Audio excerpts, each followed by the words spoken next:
Yeah, g'day guys, welcome to Shenke Garage. So in this episode, we're going to attempt to fire up the 355 stroker. So it hasn't been started for 11 years since the dyno, so stick around to see if she fires up. So we'll jump straight into it and hope you enjoy.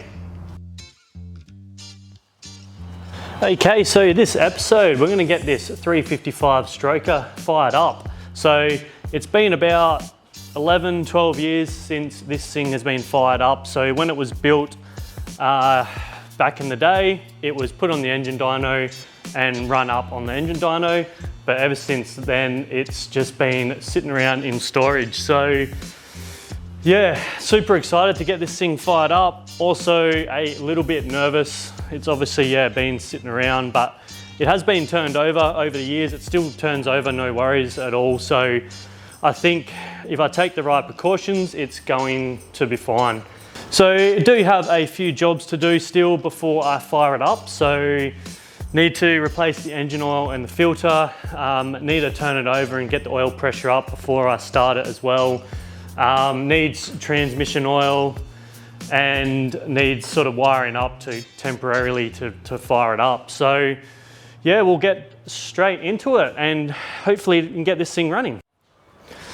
Okay, so the oil of choice that I'll be using is Penrite. So Penrite is an Australian owned company. So support local, support Australia.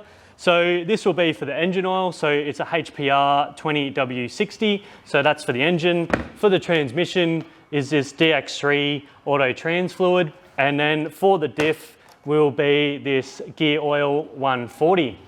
I'll also be using this Repco high efficiency filter as well.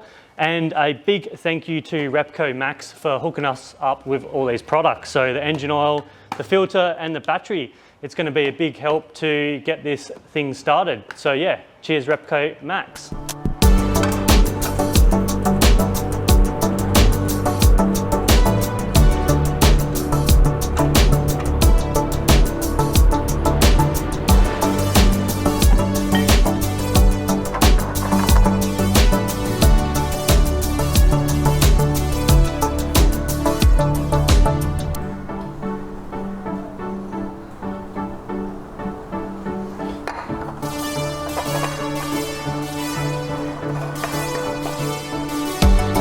Okay, so I've just got that oil draining. I'll let that drain for a little bit longer. But with the transmission, I've just put this 8mm transmission hose. I've just looped this back into itself. So this is for the transmission cooler. So I'll just, loop that for the time being while I start it.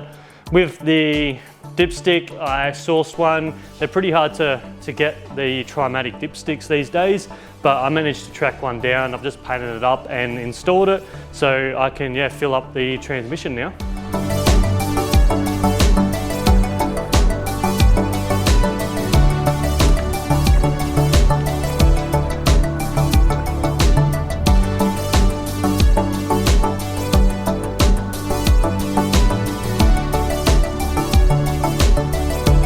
Okay, so the engine oil's in, transmission oil's in. So the next job I'm gonna do is turn this engine over and try and build up a bit of oil pressure. So I've just sourced one of these oil pressure gauge kits. So it just comes with the gauge, the hose, and then various fittings.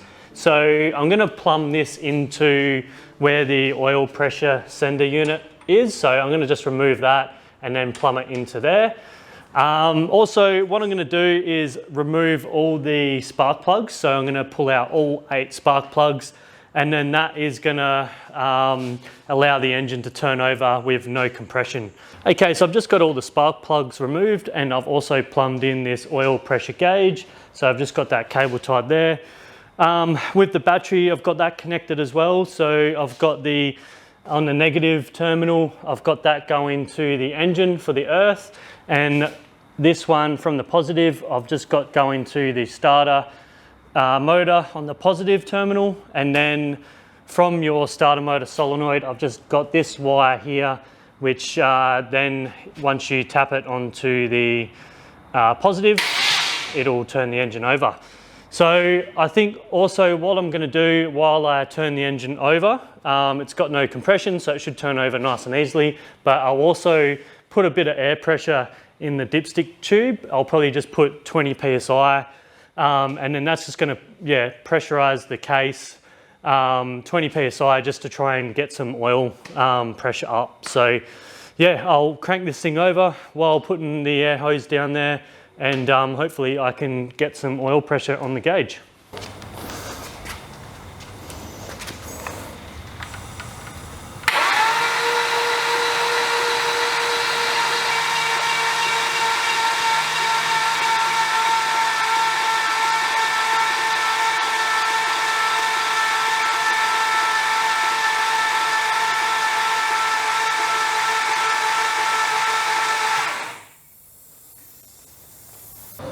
Okay, so that turned over pretty well. So if you was watching the gauge, I think that went up to about 30 psi. So it's definitely making oil pressure. So yeah, I'm pretty happy with that. I don't want to keep turning over the engine and flatten the battery or burn out the starter motor. So yeah, I'll leave it at that for now. So I've put the spark plugs back in and put the leads back on. So I think now what I'm going to do is, bleed up the fuel system, purge the fuel lines, and then adjust the fuel pressure. So yeah, it's getting pretty late now. So yeah, I think I'm going to call it for the day and start again in the morning. Okay, so it's a new day. I've just dropped this thing on the ground and just rolled it forward. So it hasn't been moved for a very long time. So yeah, it was pretty cool to drop this down. I think it sits pretty nicely, I reckon. Yeah, it seems to be pretty level. So yeah, pretty happy with how that's sitting. So I'll probably just jack the rear wheels off the ground just to make sure that it's not going to drive. I know it's in neutral, but yeah, I just don't want the possibility of it, driving when I start it up. So I'll jack them off the ground slightly. So yeah, I'm going to fill this tank with some 98, so ultimate BP 98. So I'll put that in and then I'll start bleeding up the fuel and then setting the fuel pressure.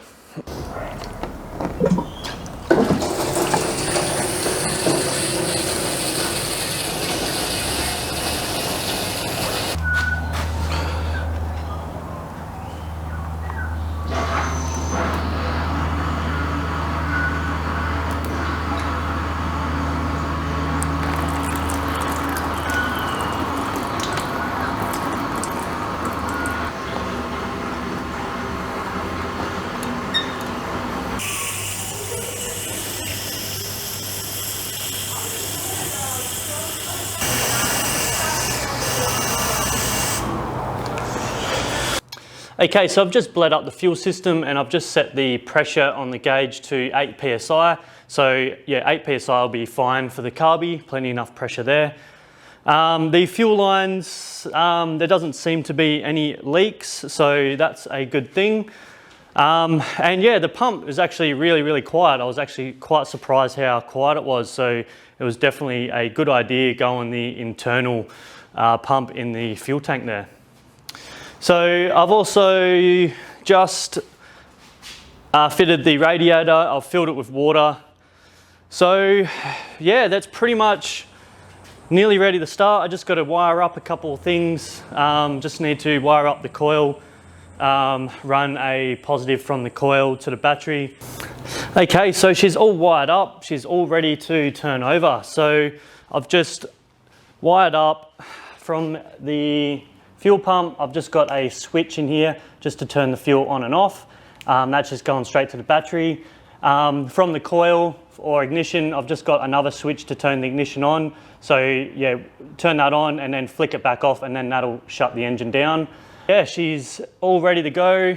Yeah, a little bit nervous, but excited at the same time. So I've got a fire extinguisher here ready to go, just in case. You can never be too sure. So yeah, we'll start cranking this thing over and hopefully it starts.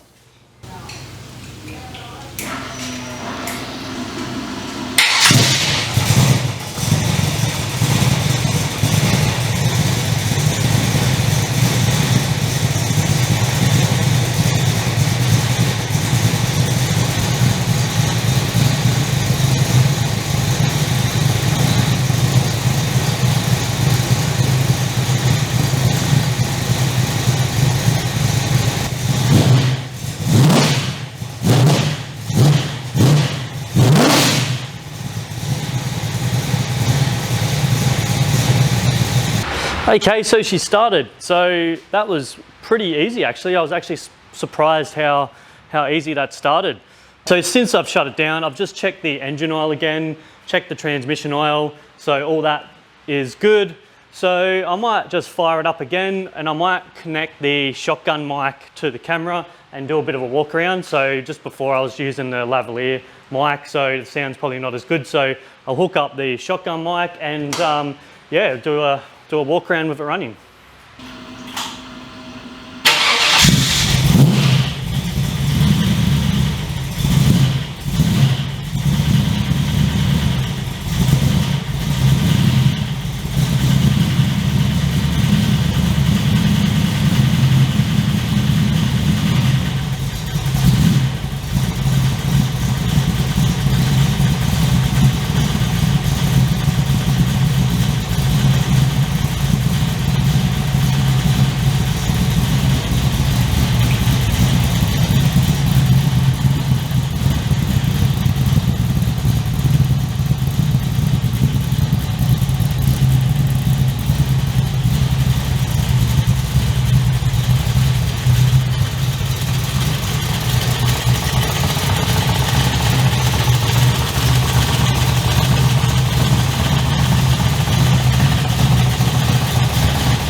Okay, so really happy with how that runs and how it sounds. So I think the exhaust from Repco Engineering sounds amazing. I'm really happy with that sound. It's loud, but it's not over the top obnoxious loud. It's got a nice growl to it. The idle is nice and tough as well. The thing runs, yeah, really nicely for sitting around for 11 years. So really stoked. Okay, so we've also got a couple of things arrived today, and we've got some sweet Shenke Garage merchandise. So these are Bella and Canvas t-shirts and singlets. Really good quality, they're a good fit. There's heaps of different options as far as colors, and there's heaps of different sizes as well, from extra small all the way up to XXL for you larger guys. There's t-shirts, there's singlets, there's mugs, there's hoodies, there's jumpers, long sleeve t-shirts as well, and there's women's t-shirts. So yeah, heaps of different options there. So yeah, if you want to look really cool and impress your friends, then head over to the merch store. I'll put a link in the description. So yeah, click on that link and just head on over. But in all seriousness, yeah, if you do like what I do and you do want to support the channel, then yeah, it would definitely mean a lot and help out a lot. Any money that I do make from merchandise is just going to be put back into the channel. So I'm going to reinvest back in the channel, you know, camera gear and stuff like that. It's, you know, starts to add up a little bit to make these videos. So once again, a big thank you to Repco Max for supplying the products to help start this engine, and a big shout out to Jason down at Logan City. I'm also interested to see what your opinions on what it sounds like, so leave a comment in the comment section on your opinions there. Also, if you got something out of the video and enjoyed it, then hit that like and subscribe button below. I'll also leave a card up in this corner of the HX1 tonner build. So if you are new to the channel and want to check out the build of the tonner, then hit that playlist and play it from the very first episode all the way to where it's at now. Have a binge on that. And yeah, we'll leave with that, and we'll see you next time on Shenke Garage. Cheers, guys.